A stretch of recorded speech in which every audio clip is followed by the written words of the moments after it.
Hello friends, कैसे हैं आप। आज का जो हमारा आर्टिकल है वो है आपका जेनो ट्रांसप्लांटेशन। पहले समझते हैं ये होता क्या है। जेनो ट्रांसप्लांटेशन में आप किसी तरह का ट्रांसप्लांटेशन, इम्प्लांटेशन, इन्फ्यूज़न मतलब कि कोई भी अगर इस तरह का प्रोसेस करता है जिसमें organ from non human to human transplant हो, जैसे पिग हो गया, पिग का ही आपने किडनी लिया या स्किन लिया या कोई भी पार्ट लिया और उसके बाद उसको उस सेम पार्ट को आपने ह्यूमन में यूज़ किया, इसी को ही हम ट्रांसप्लांटेशन कहते हैं।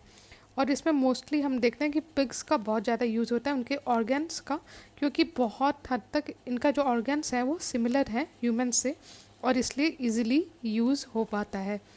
अगर जेनो ट्रांसप्लांटेशन में आपका क्या होता है तो बेसिकली एडिंग या रिमूविंग जीन्स, मतलब जीन एडिटिंग के थ्रू आप ये अल्टरेशन करते हैं। उसके बाद ये फिर यूज़ होता है टू मेक पिग एम्ब्रायोज। फिर जेनेटिकली इंजीनियर्ड पिग्स को आप कंट्रोल करते हो बायोसिल्ड एनवायरनमेंट में। मतलब जो स्टेप्स है, पहले तो आप जीन एडिटिंग के थ्रू, टेक्नोलॉजी के through genetically Altered pigs create करते हैं, पिग एम्ब्रायोज दूसरा स्टेप होता है। तीसरा होता है कि जेनेटिकली इंजीनियर्ड पिग्स, फिर जो ऑर्गन पिग का हुआ उसको रिमूव करके आप ट्रांसप्लांट करते हैं जो पेशेंट है उसके बॉडी के अंदर।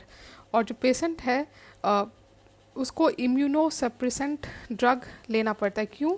क्योंकि उसकी बॉडी हो सकता है उस ऑर्गन को एक्सेप्ट ना करे, उसके अगेंस्ट रिएक्ट करे, तो उसके अगेंस्ट जो पेशेंट है उसको इम्यूनो सप्रेसेंट ड्रग्स यूज़ करना पड़ता है।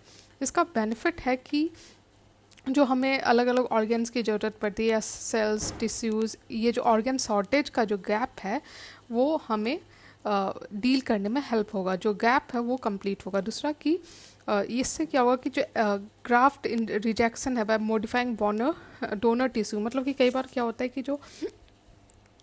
कि जो आपका रिक्वायर्ड फीचर्स चाहिए ऑर्गन में, ठीक है, कंपेटिबिलिटी चाहिए ऑर्गन में, वो नहीं हो पाती। लेकिन जेनो ट्रांसप्लांटेशन के थ्रू ये इस कमी को हम कम्प्लीटली दूर कर पाएंगे। और इसमें इसका एक और पोटेंशियल है कि इससे कॉस्ट सेविंग, ये पूरा टेक्निक होगा, कॉस्ट जो है वो डिक्रीज़ होगा। लेकिन कंसर्न्स भी है। पहला तो कि एक इसका मेडिकल इम्प्लीकेशन है कि आप कैसे किसी और ह्यूमन के बॉडी में किसी और जानवर का ऑर्गन यूज़ कर सकते हो। और दूसरा है कि क्रॉस स्पेसिस इन्फेक्शन, मतलब जो पिग्स को अभी तक हो सकता था या ऐसे ऑर्गेनिज्म को हो सकता था वो ह्यूमंस में भी आ जाए just due to organ transplantation. उसी तरह तीसरा आपका इशू है एनिमल राइट्स का, मतलब कि एनिमल्स को आप इस तरह उन पर एक्सपेरिमेंट कर रहे हो, ये एथिकली गलत है। चौथा है रिलीजन। रिलीजन में जब आप बात करते हो तो ऐसे तो आप देखो कि गणेश जी का जो सर है वो हाथी का है, लेकिन ओवरऑल कई सारे ऐसे फेथ हैं जो रिस्ट्रिक्ट करते हैं कि आप ऐसे ट्रांसप्लांटेशन नहीं कर सकते। एथिकल इशू भी है, मतलब कि जो पेशेंट है उसको पूरी तरह जानकारी होना चाहिए, उसको उस रिस्क का पता होना चाहिए वो जो उठा रहा है ऐसे स्टेप्स में। तो वही बात है, आपको क्या लगता है ऐसे जेनो प्लांटेशन के बारे में, आपको क्या फील होता है, आप मुझे कमेंट सेक्शन में बता सकते हैं। एंड आई होप आपको वीडियो अच्छा लग रहा है तो प्लीज़ लाइक कीजिए और मेरे चैनल को सब्सक्राइब कीजिए। Thank you.